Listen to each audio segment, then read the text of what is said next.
want to take you to a story. As you played high school sports at any point in your life, you're a member of a team, your community had a team that had a great run in the playoffs, you can relate to this next story. This is the story of the high school state hockey championships in Michigan. And Michelle, the only reason that, other than living in the state, the only reason that I actually found out about this story, was interested in it, my father-in-law took my son to a game right before this, which my wife's alma mater, her high school, Trenton High School in Michigan, played and won the state championship. Okay. They just wanted to watch the game because they've always had a good program forever. It's kind of cool. Yeah, and the Trenton Trojans won. It was great, and the kids had fun, whatever. Now, the next game that's played is the Division I state championship. It's played between Marquette, which is up in the Upper Peninsula of Michigan, taking on Orchard Lake St. Mary's, which is in kind of in the Metro Detroit area. Okay. So they play the game. And the game goes on and on and on. It is tied. They play 15-minute periods, and through the 3 15-minute periods, it's tied at 1. Then they play in overtime. And overtime in high school hockey is 8 minutes. Through the first and the second and the fourth, and exhaustion is kicking in.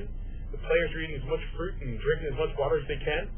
Then another scoreless overtime, and another. And after 6 overtimes, now you're getting players who aren't sweating anymore.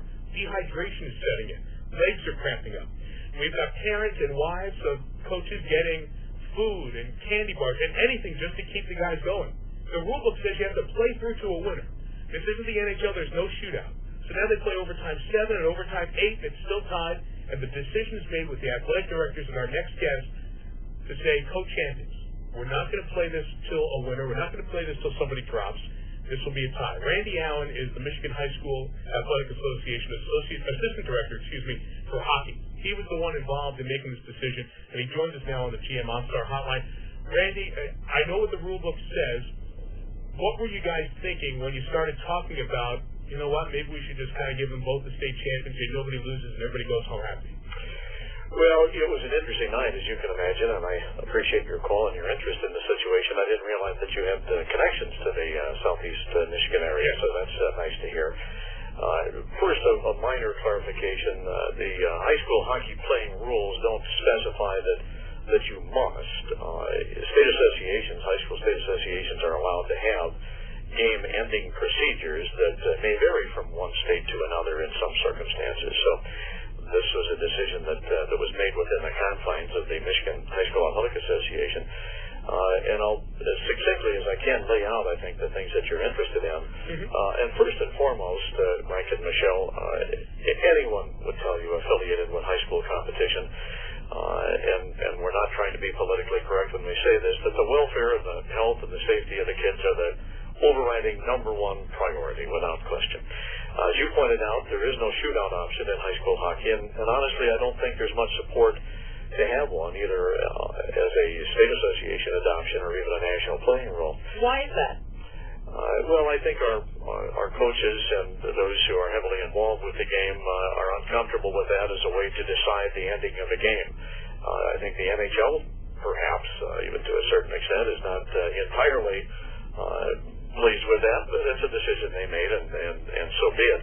I just don't think our coaches and everyone involved with hockey thinks that's the right way to decide the winner of a game that's a dramatic departure from how the game is played during the regulation part of the game. And we may consider that in the future, but it's not something that we can decide arbitrarily on the spot when our rules don't allow for it. It wasn't practical nor realistic, especially in overtime, to say to Marquette, and Mike had said where Marquette is in the UP, to come back on Monday and miss 2 more days of school and get the facility and bring our officials back and have parents try and come back in an overtime sudden victory, as we like to call it, situation, and say, now we're going to drop the puck and 60 seconds later somebody scores the winning goal. Right. So that didn't come into play. So then what it boils down to is our process, as you initially asked. And anyone that works in a state high school association and perhaps conducts events in any level of any sport will tell you that we're constantly thinking about all the options B through Z when we have weather issues, facility issues, travel issues, and in this case, this compelling overtime circumstance. Our kids played a hard-fought quarterfinal game on Wednesday, a hard-fought semifinal game on Friday night. then 45 minutes of regulation, 64 minutes of overtime. They took the ice about 6:15. We're approaching midnight. Wow. And as we got into the sixth overtime, I had observed a 7-overtime game in another state earlier. Okay. And saw how exhausting that was. Once we got toward that 7th overtime and we were finishing 8th and we're about to resurface and then bring them back out, I had been in consultation with our executive director, Jack Roberts, and began with our athletic directors, our school administrators on site, saying, here's what, as an association, we are heading toward. Here's what we intend to do. We welcome your thoughts. Both of these folks, George Ford and Mark Madsen, were absolutely in support of the decision we were about to make. Then we went to our principals and superintendents that were on site, told them the same thing, not asking them to make a choice, but saying, here's what we intend to do. We welcome your input in case we had missed something. Then we brought our coaches in and told them the same thing, that these kids probably hadn't had any substantial nutrition since 3 or 4 in the afternoon. You pointed out that there were clear signs of exhaustion and dehydration, no matter how much all parties involved tried. Right. Our medical facilitators from Henry Ford were on site and concurred with us as well. And then we made the announcement to the crowd, rather than go to 9 or 10 overtimes and then do it. We thought 8 was the appropriate number. I suppose you could debate whether it's 8, 9, or 10 for a long time, but we made the announcement to the crowd, and there was a smattering of applause and cheers, and then a few hoots and hollers.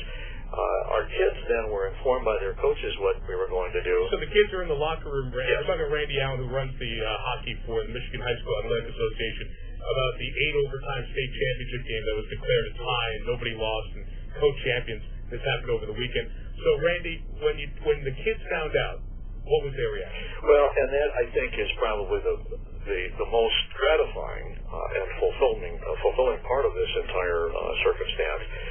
As I got off the microphone and went downstairs then to get onto the ice and do this ceremony, our kids had been informed by their coaches. They had already got their pads off and were out on the ice. Okay. I'm not saying that they would have made this choice themselves, but by the time we went down, we got the captains together and said, we're going to give you both the trophy, and we want you to kind of lead the celebration here. And our kids, both teams, and our captains, and our coaches got together at center ice, and it was the greatest demonstration of sportsmanship and leadership I've ever been involved with. That's neat. At about 1 o'clock in the morning as I was leaving, and of course it's daylight time around the corner, so it's about to be 2, and our kids were still waiting for their buses to come and get them.